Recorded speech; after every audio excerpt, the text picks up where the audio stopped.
En plus d'être formé pour les incendies, on est formé que ce soit secours au combat ou secours en équipe. Du coup, en opération extérieure, on aide souvent l'équipe médicale à évacuer les blessés.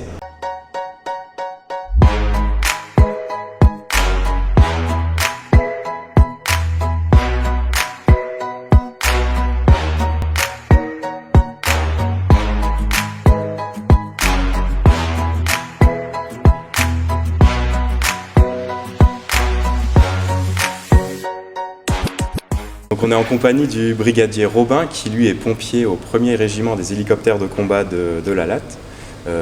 Robin, est-ce que toi tu peux nous parler peut-être un peu donc, de ton métier en général, te présenter? Oui, donc je suis le brigadier Robin, du coup pompier aéronautique au 1er régiment d'hélicoptères de combat. Donc on est formé pompier, comme les pompiers civils, sauf qu'on a une spécialité en plus qui est du coup l'aéronautique. On intervient sur les aéronefs de type hélicoptère ou du coup les avions de transport. Et est-ce que tu peux nous parler un peu de ton parcours en fait, comment tu en es arrivé à devenir pompier ici? J'ai toujours été intéressé par les pompiers, que ce soit dans le civil ou dans ma vie de tous les jours. Donc j'ai voulu rentrer à l'armée et ça tombait bien, il y a les pompiers militaires. Donc je suis rentré au CIRFA pour faire mes classes, rentrer militaire et faire ma spécialisation de pompier. Du coup, la formation, ça dure combien de temps et c'est un peu quoi les différentes étapes avant d'être opérationnel? Alors, s'inscrire au CIRFA. Après, quand vous avez votre dossier qui est complet, vous faites 3 mois de classe. Vous apprenez tout le métier de militaire. Et une fois que vous avez fait ça, vous partez en tant qu'équipier pompier. Du coup, là, vous partez à Cazaux, au centre de formation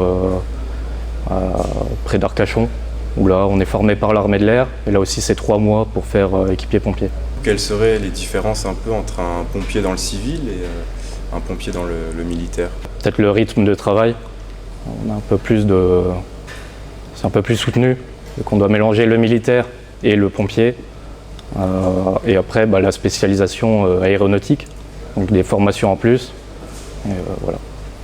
Et tu es formé, toi, donc, pour intervenir sur des hélicoptères seulement, ou un certain type d'hélicoptère en particulier, ou toutes sortes de machines que tu peux retrouver ici sur la base?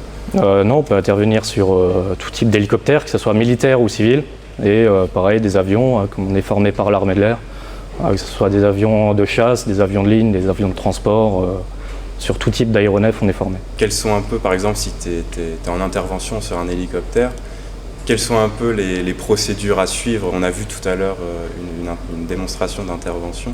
Est-ce que tu pourrais peut-être nous parler un peu des différentes étapes, on va dire, de la procédure pour intervenir sur un hélicoptère, un feu d'hélicoptère? Surtout pour la manœuvre d'avant, c'est un feu généralisé. Donc, on intervient en premier du coup avec le véhicule incendie mousse, donc en premier avec le canon, pour vraiment éteindre le plus gros du feu. Et après établir la lance à mousse, pouvoir finaliser l'extinction et procéder au sauvetage de l'équipage. Ça va être plus facile de finaliser l'extinction avec la lance qu'avec le canon, parce que le canon il se trouve sur le toit et il est commandable du coup par joystick, alors que la lance à mousse elle est portative, donc c'est plus facile à manipuler. Cette mousse, en fait, c'est quoi dedans? Du coup, c'est de l'eau mélangée à de l'émulseur. Du coup, mélangée avec de l'air, ça va créer de la mousse. Du coup, ça va être plus efficace pour les feux de carburant, surtout pour les aéronefs, vu qu'il y a beaucoup de carburant dedans, ça va être plus efficace que de l'eau simple. D'accord. Est-ce que tu pourrais nous décrire une journée type d'un pompier ici sur la base? Généralement, on commence à 7h30 le matin. Donc on est 6 de permanence. On commence à 7h30, on fait la vérification de nos véhicules. On fait un roulage sur piste pour savoir si tous les véhicules vont bien et s'il n'y a pas d'anomalie. Et après on fait une manœuvre de garde, du coup comme vous avez vu avant, pour vérifier que tous les équipements incendie fonctionnent bien. Et après on continue à faire des instructions journalières dans la journée. On s'instruit nous-mêmes, comme tout le régiment, que ce soit de l'incendie ou alors niveau secourisme. Et lors d'une intervention, j'imagine que chacun a un rôle prédéfini et très particulier, ou comment ça se passe en fait? Parce que j'imagine que les interventions, on ne s'y attend pas forcément à l'avance, donc en arrivant le jour J sur la base, est-ce que tu sais déjà ce que tu devras faire en cas d'intervention? C'est pour ça qu'on fait beaucoup de manœuvres et qu'on est souvent formé. Déjà, on part une fois par an du coup à Cazaux se refaire former sur les manœuvres. Et du coup, chaque personne a une fonction. Donc on a un chef des secours qui va gérer toute l'équipe et l'intervention. Après, on a 2 chefs d'équipe et 2 équipiers, pour pouvoir intervenir, et tout le monde sait quoi faire. Est-ce que tu peux nous parler peut-être un peu du camion qui se trouve derrière toi? Est-ce que c'est un camion qui a des particularités par rapport à un camion civil, ou est-ce qu'on retrouve les mêmes dans le civil? Alors c'est un véhicule incendie mousse, donc qu'on utilise ici au régiment. Leur particularité, c'est que c'est un véhicule pour tout ce qui est aérodrome. Donc particularité aussi par rapport à dans le civil, c'est qu'on a 2 moteurs sur le camion là. Un moteur pour la partie châssis, pour déplacer le véhicule, et on a un autre moteur à l'arrière pour tout ce qui est pompe et circuit incendie. Donc on a 2850 litres d'eau et 407 litres d'émulseur. Et à l'intérieur de la cabine, on voit les niveaux en permanence d'eau et d'émulseur. Et du coup, c'est 2 réservoirs séparés et après oui. C'est mélangé dans la lance? C'est ça, c'est mélangé dans la pompe. Et après, au niveau de la lance, on a des prises d'air pour mélanger du coup la solution moussante avec l'air pour faire de la mousse. Quand tu interviens sur un feu, sur un hélicoptère, il suffit d'un seul camion pour gérer l'incident, ou parfois tu peux être amené à devoir opérer avec plusieurs machines? Comment ça se déroule? Pour les hélicoptères, en tout cas du régiment, un camion suffit. D'accord. C'est prévu pour que du coup on puisse intervenir qu'avec un camion. Okay. Mais dans le loot, on a des camions de renfort au cas où. Et vous avez combien de camions ici sur la base? Alors aussi, on en a 3. 3.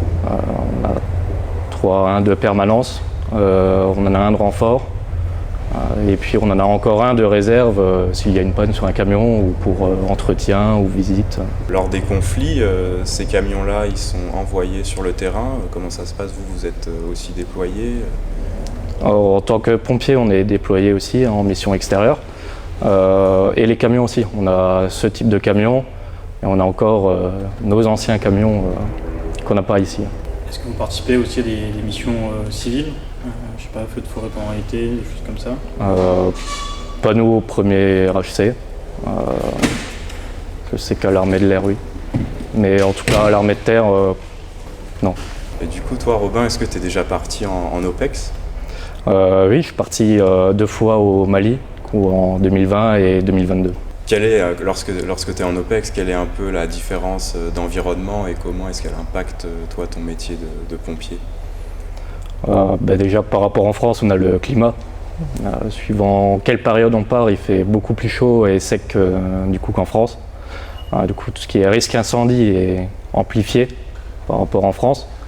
Après, on fait tout ce qui est du coup par rapport au régiment, on est vraiment pompier aéronautique. En opération extérieure, on s'occupe aussi tout ce qui est feu de bâtiments et d'infrastructures.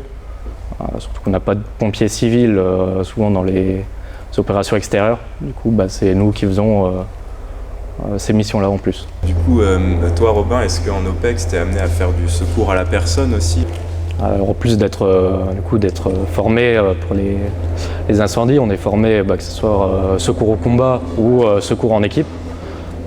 Du coup, en opération extérieure, on aide souvent l'équipe médicale à évacuer les blessés, vu qu'on est disponible tout le temps et qu'on est souvent plus facilement alerté. On est plus facilement utilisé pour transporter les victimes des hélicoptères jusqu'au centre hospitalier. Merci Robin. De rien.